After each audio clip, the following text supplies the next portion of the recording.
Welcome back to our new season after a summer break of our Building a Culture of Collaboration podcast. We are intending to be able to share further thoughts and ideas around building that culture of collaboration, but are super excited to be able to bring on guests at different points during the season as well, and really excited to welcome Grayson James to the podcast. So we'll get started. We'll turn it over to Jen to begin our introductions. Thank you so much, leaders, for joining us. And we hope that you're able to gather some valuable learning from our guests and insights that Grayson will be able to provide. And thanks so much for joining us, Grayson. Thanks for having me. Intentional and purposeful focus on building a culture of collaboration is the secret for leaders striving to make a difference. In building a culture of collaboration, Curtis and Lorna Hewson will share simple tips, ideas, and strategies to take your organization's collaborative efforts to the next level. Thank you, Curtis and Lorna, for inviting me to be a part of building a culture of collaboration. If you're not familiar with me, I'm Jennifer Ferguson, the We Collab lead with Jigsaw Learning, and I have the opportunity to host both the Leading Collaborative Response podcast with Curtis and Lorna and our colleagues with Jigsaw Learning, as well as the Putting the Pieces Together with Jigsaw Learning podcast, where we have conversations with partners about the implementation of collaborative response in their context. I'm really excited to join this conversation, and I'm pleased to have the opportunity to introduce our very first guest on Building a Culture of Collaboration, Grayson James. Grayson is not only an author, and we'll talk about his book in a little bit. Grayson has a passion for collaborative leadership and has been working for the last 30 years with senior leadership, boards, executives, etc., around improving their collaborative performance. Now, he's very interesting because he has a martial arts background in which he's a 6th degree black belt, and he incorporates some of those principles into his executive coaching experience. His new book, Full Contact Performance, is coming out August 25th. So by the time you get this podcast, it will be available for you to listen to. So hello, Grayson, and welcome to the show. Hello there, Jennifer, and thank you for having me. Grayson, I know that originally when I was in contact with your publicist that it was Grayson James Consulting, but you are now Full Contact Institute. That's correct. Spent about 25 years as Grayson James Consultants. And then as I began leading workshops, calling them full contact collaboration workshops. And that's sort of a nod to the martial arts, to a type of training and sparring that's called full contact, where you don't hold back. You usually wear protective gear, and you deliver your strikes and punches and kicks, with a lot of power and precision, hopefully. And I see a lot of similarities with organizational collaboration. And as I wrote the book that is just soon to be coming out, it's called Full Contact Performance. I realized that actually is a much more, for me, interesting name for the organization. And I brought in a few new people to work with executives and teams, coaching and consulting. So just felt like a good transition time. Well, it's interesting you mentioned the book, and we have a copy right here. I had the chance to read through Grayson during the summer and discovered a really interesting educational connection. Our audience primarily is educators. That's who we work with, is educational leaders, and love seeing that connection. So if you would take just a few moments and describe a little bit of background and what the path has been that's brought you here today to talk about the idea of full contact collaboration and what you call in the book of organizational collaboration, that full contact performance. Well, it was in the mid 1980s, and I found myself at the head of a private secondary school system, grades 6 through 12, with 5 campuses around the San Francisco Bay Area in different communities around the Bay. And I had no prior experience to prepare me for this experience of leading these schools. So I was younger and less experienced than pretty much all of my faculty and staff. And it was also following a significant recession back in the early 80s, where the school had lost about a third of its enrollment.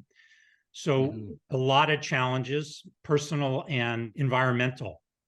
And I think there were 2 things that really helped me during this period. One was posture. I had learned how to stand up straight. It sounds so ridiculously mundane and irrelevant, but I later came to realize that just being able to carry yourself with at least the semblance of poise and dignity is important. And it actually communicates something to people. Now, I didn't always feel that way. I didn't always feel poised and dignified inside. A lot of the time I was scrambling internally and felt very inadequate, felt like I was faking it. And it took me a couple of years of, really hard work, kind of desperately difficult learning before I started to feel more comfortable. But looking back, I realized that really helped me. And it also dovetailed really well with what I have since come to see as the importance of the body in everything we do, in leadership, in learning, in just being a human being in the world. We have a body. Everywhere we go with our body. Every conversation we have is an embodied conversation between somebody with a body, in a body, and somebody else, and other people in bodies.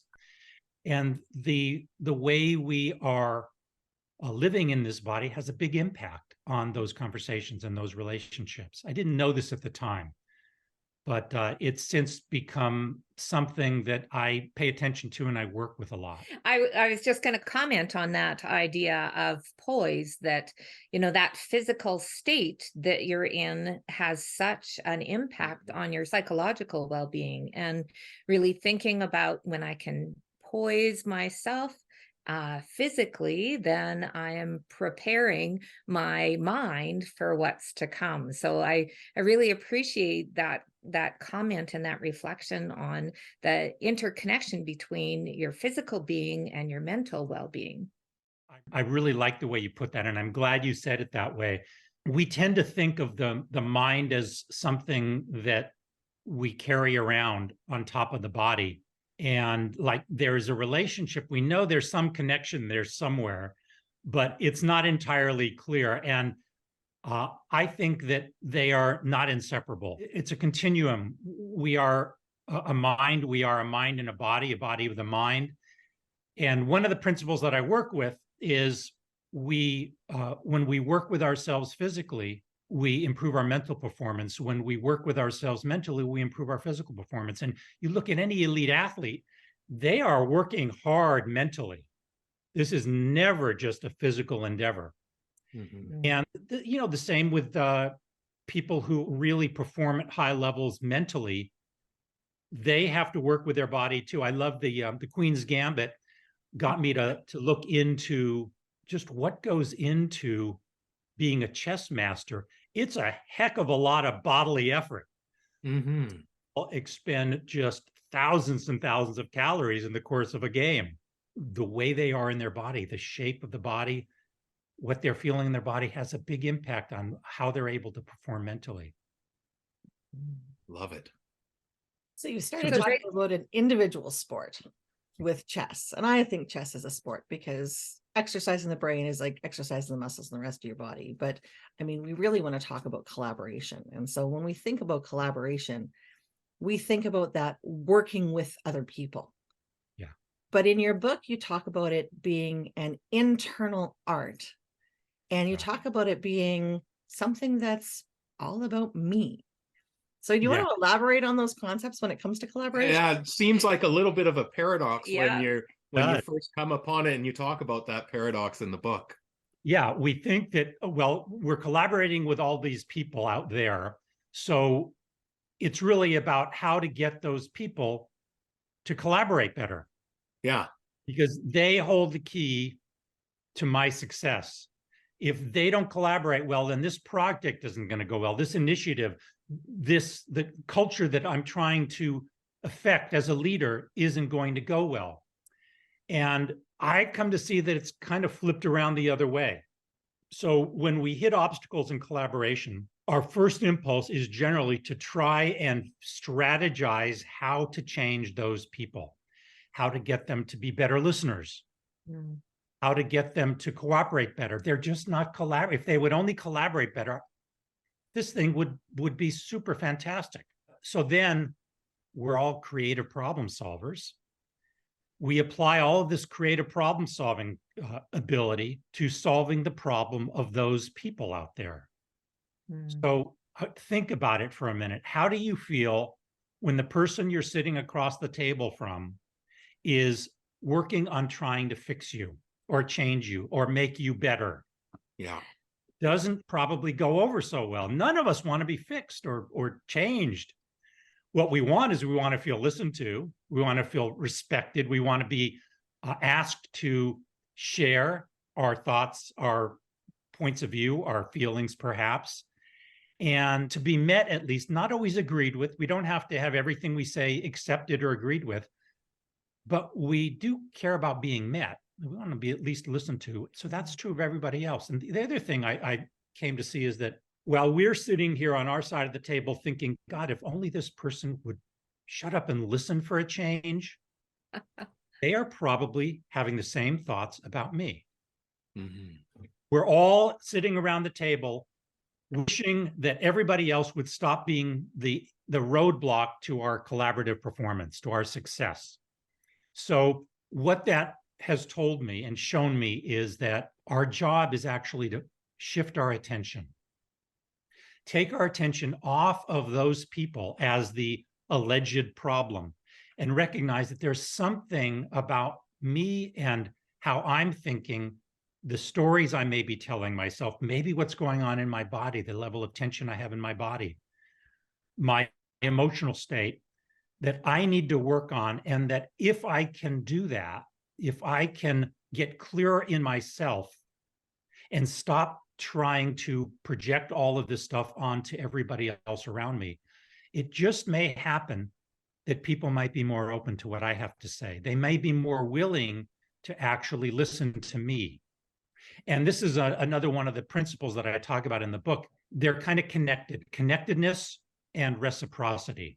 You walk into a staff meeting, and as soon as you walk into the room, you're connected with the people around you. It's unavoidable. We have these bodies, we have these really finely tuned nervous systems, and we notice things, we pick up cues. We notice somebody's posture, we notice how they stand, how they sit, are they pushed back, all of these things. And we're responding to it. Most of the time, we're not even aware of it. It just happens because we have these bodies and nervous systems. But what if we can become more aware of that and realize we're connected, and we tend to mirror one another.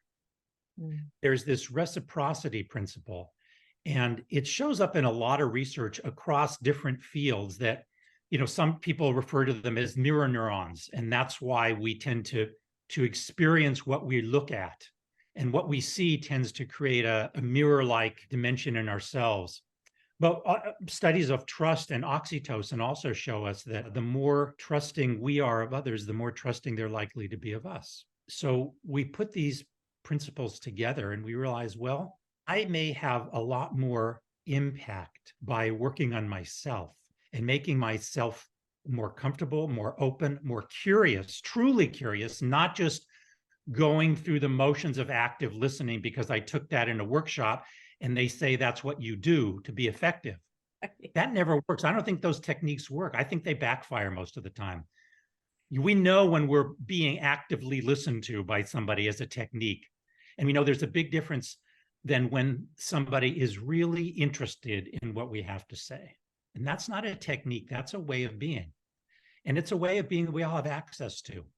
But we kind of put things in our way, fear, a sense of pressure, stories about the other person, or characterizations. Well, this person never listens, so why should I listen to them? I just need to get my agenda across and try and get them to go along with it. So we stay polarized. We create more defensiveness, not less. But if we shift our attention to ourselves and work with our own nervous systems, we have much greater likelihood of actually positively impacting the people around us and improving the conversation. So you may notice I just lowered the tone of my voice in the last 30 seconds or so as I was talking, because I started realizing I was getting a little amped up, but I also realized it was getting a little uncomfortable.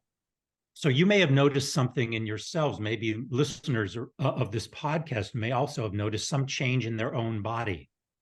as my breathing slowed and I started speaking from a deeper place in my body. So this is something we can all do. It's nothing mysterious. And it's also not woo-woo or airy-fairy. I feel that it's deeply practical just because it works. Absolutely. I love that idea of awareness of your own body, the awareness of you physically as you engage with people. I also, Grayson, you had talked a little bit about, the assumptions that we have coming into meetings, and sometimes we assume, or we make those own suppositions for ourselves about how people are going to interact within meetings. And we often talk about, in the education world, assuming competence, that as we engage in collaboration with educators, that we come with that idea that everyone at the table is ready to engage, that they are excited about being able to talk about, meeting the needs of students and being able to really interact in that positive way. And we make that assumption at the beginning so that we can set the tone and we can ensure that we don't have those things interplaying in the back of our mind about who is going to engage and who is not. I think that's great. Yeah, I think I see it very similarly, and I often will tell myself and say it to the team or group that I'm working with, just to remind us all, and it's for myself as well, that we're all here because we want things to go well. We all want to succeed. Even if we're unskillful or confused or may not be quite clear about what we're thinking in the moment, we still want to do our very best and we want things to go well. And if I can remember that, it just allows me to stay more open and more curious about what other people have to say. I think that's a great practice, assuming competence. So do you want to talk a little bit about, because I really love this idea of focusing on self, and we often talk that as educators, when we're leading conversations about students, how do we focus on what we refer to as our locus of control, that we're really trying to identify what could we do. We talk about this idea of raising a key issue. Do you want to speak to that and lead to a question for Grayson? So, the challenge of being able to support students and then understanding that sometimes there are a lot of factors that contribute to particular situations that we're in. But we find a little bit of a parallel in your work around what you would call declaration. And we'd love to be able to hear you speak a little bit about that idea of what is declaration in the work that you're doing, and how can you move leaders past that idea of declaration. Well, and we hear that as an example of somebody saying, well, we're going to talk about how to meet Grayson's needs, but Grayson, he's lazy. He's just unmotivated. And how do we shift that to really get back past the declaration and moving to helping team members move to something that we can impact do, and that right? that there can be action around and moving into that positive frame as well. Well, first I want to thank you for inviting me to be on the podcast, even though I'm lazy. Grayson is lazy is a declaration. Technically speaking, that the linguistic act that we've just made is a declaration. Yeah. What's interesting about declarations is they sound grammatically identical oftentimes to statements of fact, or what are technically referred to as assertions. So you could say Grayson is lazy. Grayson is 5 feet 11 and a half inches tall. They sound the same, right? But they're completely different animals. Mm-hmm. They're not the same at all. Yeah. One, the assertion that I'm 5'11 and a half is something that you can all verify. Any independent observer could put a tape measure there and say, yep, he's 5'11, or he's just 5'11 and he's fudging a little bit to try and seem a little taller. It doesn't matter. It's still the linguistic action is the same. Yeah. But we often confuse, and it happens everywhere. We all know the difference between facts and opinions, but in actual usage, we mix them all up. And we get confused and we treat statements like Grayson is lazy as if it's a fact. Mhm. Yeah. But for Curtis, you may have experienced something in me as my teacher that has you say, yeah, Grayson is lazy. Why? Because he doesn't do things the way people who I associate not being lazy do. Mhm. But to somebody else, I might appear very productive. I might Mhm. really diligent when it's something that I care about. For, and that actually happens to be how I went through school. I Mhm. would get A's and D's. I had no interest in things that I had no interest in, and I just didn't do anything about them. But when I was interested in something, I would just immerse myself. So I was lazy. That was a declaration that many of my teachers would say, and they could point to things as if it was a fact. But to others, I was not at all lazy. I was the opposite of lazy. I was driven. Mhm. Or were they actually facts? They're always interpretations, they're declarations. The thing about declarations is they are invented. They don't live in the realm of truth or falsity. But when we relate to them as if they're true, story's over. You're going to, from this point forward, relate to Grayson as lazy, just as you would, well, he needs a jacket size that works for 5'11" and a half. But they're completely different. We know how research in education, how important teachers' expectations are. The problem is that when we make declarations and don't realize it, we characterize a student or a colleague as lazy, as uncollaborative, as you name it. We believe that what we've said is an accurate portrayal, i.e., a statement of fact. End of story. That's where our way of relating to this person ends. From this point forward, we are going to expect them to behave consistent with what we just told ourselves about them. Mhm. That's not fair to the student. It's not fair to the teacher. Yeah. So this is why it's so important to be really clear, to have an awareness about how are we using language. Our words are important. It's interesting to hear Grayson talk, because I mean, students, teachers, leaders, but children, parents, right? I'm thinking about conversations I had with my husband this week where I may have made a declaration or two. Yeah, we all do it. Absolutely. Declarations are not a problem.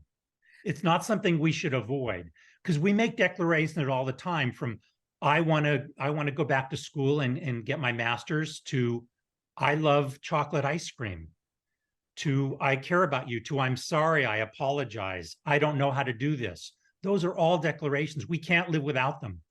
The key is to understand the distinctions between declarations and, say, assertions, and So to not box ourselves into a false belief that we're telling ourselves something that is true that simply can't be true. I love chocolate ice cream isn't a true or false thing. It's just a personal preference.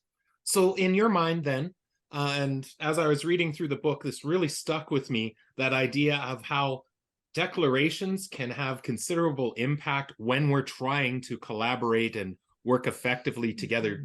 Could you expand on that a little bit, Grayson? How about I give an example? Yeah, perfect. I'll give an example that I love. I wrote about it in the book. 5 or 6 years ago, I was working with a leadership team on Cape Cod in this beautiful resort setting. And it's about 18 leaders of this services organization.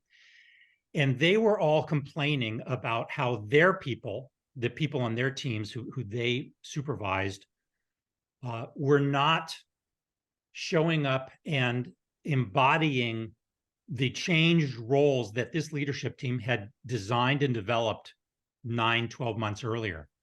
And they'd done a lot of work with their team to, hey, this is your new role. This is what we want to be seeing. Here's how we want you to talk about yourselves. How do we want you to relate to your colleagues and your customers?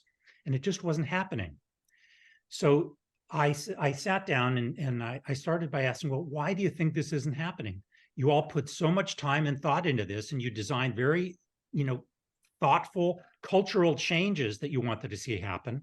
I wrote down verbatim what on a flip chart what they gave me. And after the 13th explanation, many of which involved complexity, like, well, it's really complex. There's so many complex factors affecting them. Some were characterizations like, well, they don't really care. They're pulled in a lot of directions. Some are just lazy. Some will never get it. you hear those declarations, those characterizations in there. After the 13th explanation, I stopped and I said, okay, so you've now given me 13 different reasons why your people aren't doing what you spent a lot of time working with them to be able to do. How about we do a little role play and see what may be going on? So we did a role play where one of them was themselves in the leadership role, and one of them was one of their people. And we did 3 role plays, all in those roles, where the leader talked about with their supervisee what they were expecting to see and how important it was and so forth. In every one of those 3 role plays, it turns out, by their own reckoning, wow, I don't even know how to talk about this. I'm completely unclear on what I'm asking you to be clear about. Me pointing it out. This was their peers pointing it out. They said, wow, as I'm watching Steve work with Sue, it's really clear. And then Steve would say, God, I'm lost. So it became clear that they had been coming up with all sorts of stories, characterizations, making declarations about their people and the environment and what was getting in their people's way, treating all of those declarations like true facts. And what it was doing, it was keeping them from actually looking at themselves and their own role in this dynamic. So after the 3rd role play, I said, okay, it seems pretty clear from what you're all saying that the problem may not so much be with your people. They're probably smart, creative, thoughtful people just like you are. Yeah. You wouldn't have hired them if they weren't. What's going on is you are clearly not clear on what you're asking them to be clear on. So let's focus on that.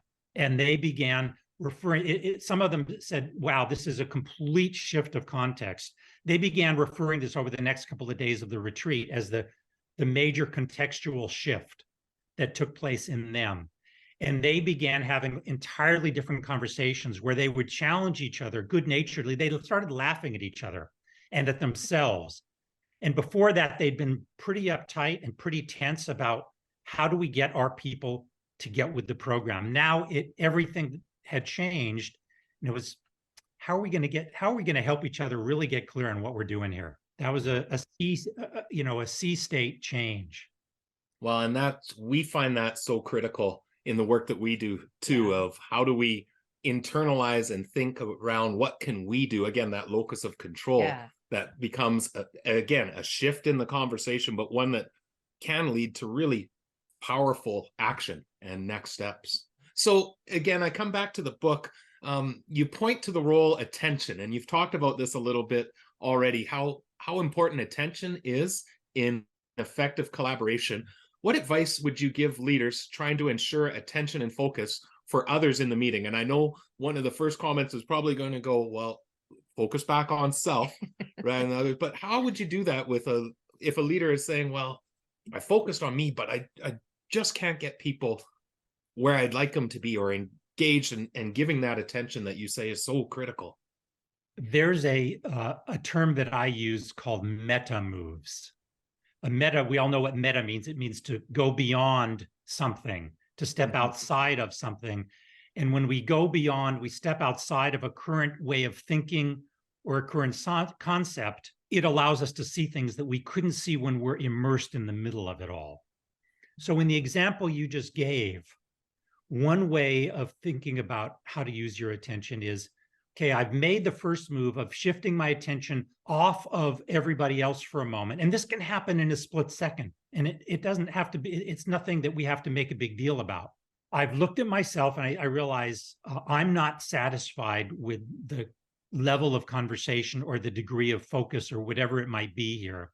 Maybe what I can do is I can raise my hand and say, hey, folks, I'd like to share an observation or an opinion, a feeling I have about how we're having this conversation. I don't feel satisfied with the quality of the conversation right now. And I'm not blaming you. There could well be things that I'm doing that's contributing to that. In fact, I'm sure there are, and I may be blind to them. But what I would like to see, what I feel is missing is this, or maybe if we can put all our phones away, Or let's take a break, go take care of anything that might be on your mind, and let's come back in and just sit down for 45 minutes of focused conversation. That's a meta move that we can make. It's important when you make a meta move not to lay all your stuff on them. Like, hey, I want to tell you all the bad things you're doing that's keeping us from having a good conversation. That's not what I'm talking about. It's staying true to the spirit of locus of control. It's the only locus of control I have is within me. And I'm just being transparent about that. Now, is it going to work every time and with everybody? Probably not. Nothing does. At least I will have, I'll feel good about that I've come clean and I've spoken up. I've made a leadership move, a personal leadership move about sharing what I see going on. I've done it in a non-threatening, non-punitive, humiliating way. And now I let the world respond to me.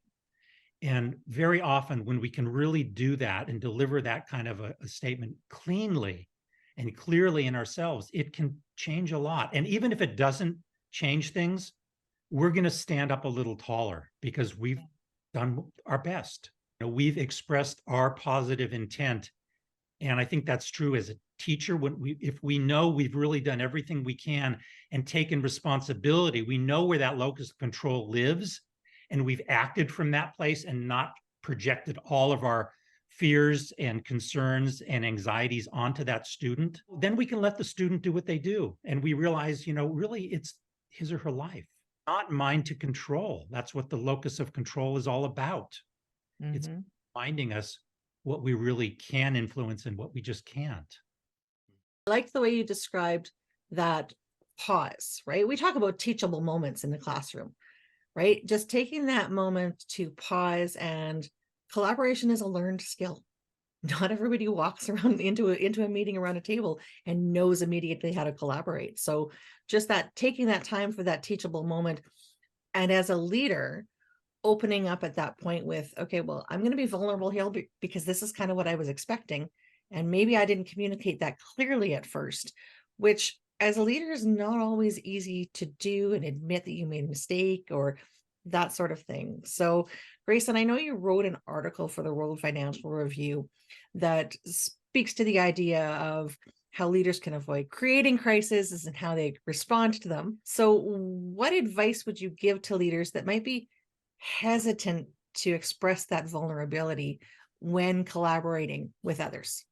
Let me go back to my experience as the leader of the school system back in my 20s, because I think it's relevant to what you're talking about. I had no choice but to humble myself. I could not be invulnerable, no matter how much I wished I could be. I simply did not have the tools, the experience, the smarts at the time to lead these schools without really acknowledging that I don't know what the heck I'm doing. It forced me to ask for help and to acknowledge, hey, I really don't know how to think about this. How are you thinking about this? That was an important lesson for me because I saw how people responded to that. They wanted to help. Now, some people, thought, what is this rookie doing here? Why am I working for this guy? I know that was the case with some people, but other people, this is the guy who's leading the schools right now, and I can either stay or I can go. And he seems to be genuine in his interest in how I'm thinking. So they helped, and most of the people helped. So you mentioned the word vulnerability. I think it's really helpful to reframe that whole notion of vulnerability. One way we can do that is to recognize that we all have fears. We all want to appear smart, intelligent, thoughtful, competent. And when we don't feel that way, one of our first impulses is to cover it up and try and not let anybody see that. And that's okay. That's fine. I understand that personally. I've often felt that way. But what if we can hit the pause button, as you just said a minute ago, and with ourselves say, okay, first of all, what is it that I'm really committed to here? Towards what future, towards what end am I in this leadership role in the first place? Am I convening this meeting? Am I having this conversation with these parents or with this teacher or whomever it might be? And what will best serve that future, that commitment? Oftentimes, when I remind myself why I'm really here, it's much bigger than me and my feelings in this moment, my feelings of risk or fear or embarrassment. But sometimes that may not be enough. So what I can realize is that everybody else has those feelings too at times. And going back to the principle of reciprocity, what if I can simply focus on what is most likely to open up the conversation here and make it a more thoughtful, self-reflective conversation? It's me being more thoughtful and self-reflective myself. And maybe I can, by being more transparent about what's really going on with me, that's actually not making myself more vulnerable. That's actually being skillful. Now, let me draw on the martial arts for a second here. In martial arts, and it's true of any martial art, and I only have experience in a couple of them, but I know this is true from talking with many other and watching many other martial arts. It's true for athletes. It's true for dancers. It's true for anybody that works with their body. Your power lies in your alignment. The physical alignment and the harmonious coordination of all of the different parts of yourself. Your legs, working with your core, working with your shoulders, your arms, your hands, your focus. If we're not aligned, we don't have power. We can't do what we need to do. We're going to lack precision. We're going to lack power. We won't be effective. It's not skillful. So athletes and martial artists, dancers, they spend years working on their alignment. Here's the parallel. For me, in my mind, we as leaders often believe that our power lies in putting on some front of power, of having all of the answers, of appearing to be unfazed by challenges. We don't get scared. We are the rock for everybody else. But I actually find that doesn't work. For one, it's extraordinarily unhealthy for the leader who holds themselves to that standard. But it also doesn't really work for other people. It makes us brittle, and people pick up on our tension. We have to work hard. We have to get really tense to try and maintain that facade. And it's not where our power lives. If instead I can be fully aligned in the sense of what I'm feeling and how I'm behaving and what I'm saying, if they're aligned, that is actually much more powerful. And people respond to that. They appreciate it and they say, oh, yeah, he doesn't have the answers, but you know what? He's not giving us BS either. Acknowledging it. And maybe we can step in and exert our leadership to help. And then we're a team of leaders solving a problem instead of one person trying to act like they have all of the answers or they are not concerned or anxious about what's going on. So again, reciprocity. If I can be fully aligned in myself, I'm more powerful, I'm more at peace with myself. Plus, I invite other people to join me in this creative, collaborative space. And I think that's what a leadership team ultimately is about. It's not about everybody circling around the great, invincible, all-knowing, omniscient one. It's kind of the opposite of that, especially these days. There's just no way that any one person can know enough. There's just too much information, too much data, too many quickly moving parts in this world. We need collaborative teammates in order to really thrive and succeed. You're singing our song. Yeah, absolutely. We talk quite a bit about Superman is dead. that idea of the superhero or the super leader, the super teacher, that really the essence of collaboration is getting down to that place where we can be honest about the things that are happening, that we can be in a state of sharing our understanding and sharing our lack of understanding and being able to work through those things together. But truly understanding that collaborative team is definitely bigger than just the sum of the parts. It's together we can reach where one person cannot go on their own. Well, and great power in establishing that as a whole team, that whatever we're facing, whatever initiative we're working on, we're doing that together, and that we're going to problem solve through that together, knowing that everyone has a part and everyone is valued around that table and no one above anyone else.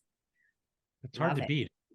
So we do often discuss how the meeting space environment impacts that collaborative conversation. What advice would you give leaders when they're thinking about the physical environment that they're creating for what you call the learning conversation? I really love that concept of the learning conversation. I think first it's helpful to remember that everybody in the meeting has a body. Bodies have needs. Bodies respond well to certain environmental factors and don't respond as well to others. So for me, I think it's really helpful to have natural light where you can, to have fresh air, to have comfortable chairs, or be able to move around a lot. So I'm always have meetings with boards of directors that are used to sitting around very expensive mahogany tables. I ask us to meet in a room with no furniture, and we just sit chairs around in a circle. It's impossible to see everybody else in an important meeting when you're all lined up on sides. Just all you can see is the person sitting across from you. It sounds kind of trivial perhaps, but I find it's enormously important. And you don't have this big piece of furniture sitting in front of you. Maybe it's just metaphorically, but I don't think so. I think it's actually, there is this big thing in front of us, between us, making sure that we don't go too long in meetings without breaks. I ask folks to turn their devices off unless they're expecting their spouse to go into labor or their mom is in our room or something like that. In which case I say, it's fine to leave your phone on, on silence. And if you need to take it, we understand, we all have emergencies, just step outside the room. Don't try and, hide it from anybody else. That just makes everybody wonder what's going on. It's distracting. So simple things like that. We're human beings, we have human needs, and let's make it so we can all look at each other in the eye without straining. I think setting context at the beginning, reminding folks, why are we here? What is it that is bigger than all of us that we really want to talk about and accomplish? I also like to remind people that for a good learning conversation, for instance, you don't know where it's going to go. Good learning conversations don't have predetermined endpoints other than that we're going to learn. We're going to leave here having realized something or gotten something that we hadn't understood or gotten before this. And if we can remember that, and sometimes I remind folks a lot, hey, they're not always comfortable. They're not linear conversations. Sometimes we take digressions. When we do, let's just somebody raise their hand and say, is this the digression we want to be taking right now? And that the group can decide, yeah, we think it's really important before we come back, or no, let's take that offline. Let's stay on what we're talking about. Those kinds of little moves, kind of meeting hygiene, really make a big difference. And folks appreciate it, and they also perform better. Grayson, that whole idea of those little things that we think, often don't pay attention to the environment or how we're placing chairs, they truly do, and we've found this in our work, 100%. truly have great impact. And I love your suggestion of not having a table at all, but and we do this same thing, being able to have people in a circle. There is such power in arranging people in that circle so that everyone is visible to each other, and it creates that open environment of, how are we going to interact with each other throughout this time we have together. It's clear we share a lot in common. We do. I was going to say, I hear a lot of things that Curtis and Lorna have talked about over time. And when you talk about that environment, it's not just the physical, but also the contextual environment that goes in with that. So that setting expectations, we talk about co-creating norms all the time, right? So that the purpose of coming together and the understanding and clarity of when we're here, this is how we're going to act and react with one another. So I have a question for you, Grayson, because I've also talked to Curtis and Lorna a lot. about transitioning people into and out of different contexts in our educational realm. What advice might you give to a leader who wants to create this collaborative culture that will transcend the shifts so that it's sustainable as people transition in and out? The answer is embedded in your questions in the following way, that if we really pay attention to what we're doing right now with this team and building a culture that really truly embodies the principles and the norms that we all feel are important and helpful, the future will take care of itself. That people who come into that will pick it up. They'll pick it up quickly. But if it's not really embedded, if folks are they entertain the concepts of collaborative conversation and active thinking, the techniques, but they're not really doing them so much, then you're always going to be struggling. And the new people will come in and they'll feel it, they'll sense it. I hear the words, it's like the mottos, the value statements on the corporate lobby wall. Now, they always sound perfect. But then when you have a conversation with the person in the mailroom, or the way you're treated by, the CEO's administrative assistants, you get a different story. So really focus on right here, right now, what are we building with this team? And I think the future takes care of itself. People who come into these cultures, even if they've come from a really different place, they'll either quickly, kind of click right in, or they'll self-select out, or it'll be clear to you as the leader, hey, maybe this is not such a good fit, and you can have a conversation. So I would say, don't worry about the future. The future will take care of itself.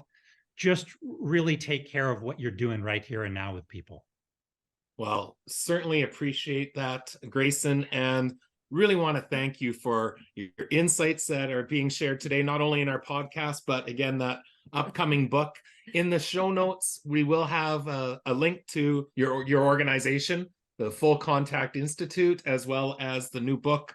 We wish you all the greatest of success with that book coming out and being able to share your understandings. Such a great conversation, Grayson. We so much appreciate being able to connect with you and see some of those parallels between our work. So thank you so much for joining us. Oh, it's entirely mutual. I really appreciate the opportunity. Great to be talking with you all. And so All right. I get to have the last word normally, Grayson. So I'm going to give it to you to give your book one last plug. Who should read it? Why should they read it? Anybody who's interested in how to have better conversations and collaborate better with your colleagues, with your teammates, with the people who work for you, or with your bosses. Although it's written in an organizational context, all of this stuff applies to our personal relationships as well. It's often harder to do with the people you love, but it's all applicable. So I think if you have any curiosity about how you can perform better collaboratively, you might find something of interest in the book. Thank you so much for that. And thank you for your time. Thank you all. For more on collaborative response, visit jigsawlearning.ca or join the JL Insider to receive access to newly added resources and content. Make sure to follow us on social media. Subscribe to the podcast and the Jigsaw Learning YouTube channel to access past and upcoming episodes. Join us again as we continue to share tips, ideas, and strategies to help you continue to refine your culture of collaboration.